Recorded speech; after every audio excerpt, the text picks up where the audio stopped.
আপনি কি জানেন ছোট একটা কাটাও বড় ইনফেকশনের কারণ হতে পারে?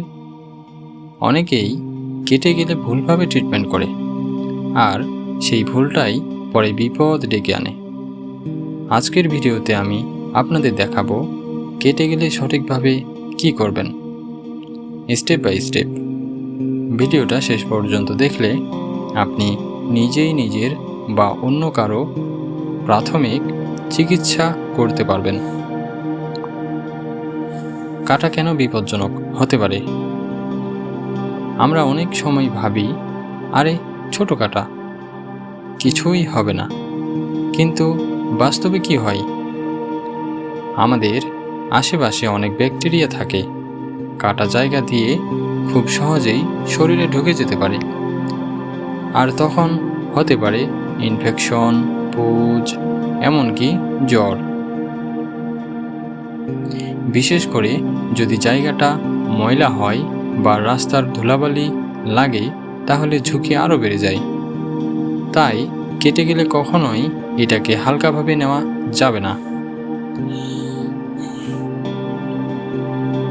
এখন আসি সবচেয়ে গুরুত্বপূর্ণ অংশে, কেটে গেলে কি করবেন। স্টেপ 1, হাত পরিষ্কার করুন। প্রথমে নিজের হাত ভালোভাবে ধুয়ে নিন, কারণ নোংরা হাত দিয়ে ক্ষত স্পর্শ করলে ইনফেকশন হওয়ার সম্ভাবনা অনেক বেশি থাকে। স্টেপ 2, ক্ষত ধুয়ে ফেলুন। পরিষ্কার পানি দিয়ে কাটা জায়গাটা ধুয়ে নিন। এতে ময়লা, ধুলা বা জীবাণু অনেকটাই দূর হয়ে যায়। মনে রাখবেন, সরাসরি খুব জোরে পানি দেবেন না।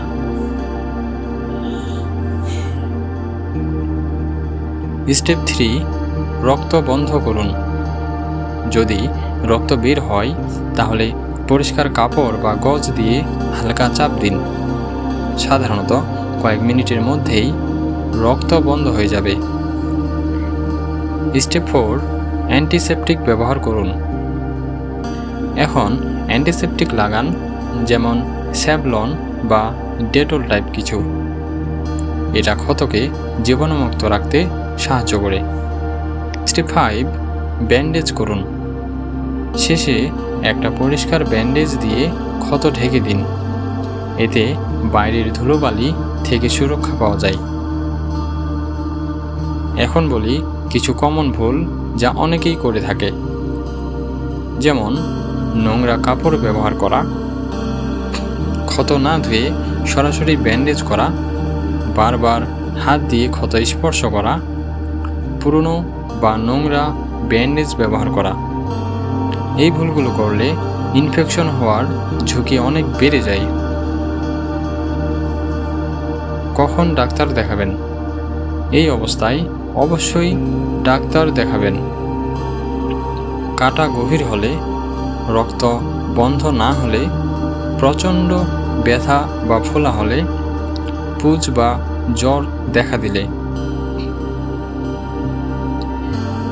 এই ধরনের জরুরি পরিস্থিতির জন্য সবসময় কাছে রাখুন একটি সম্পূর্ণ ফার্স্ট এইড কিট।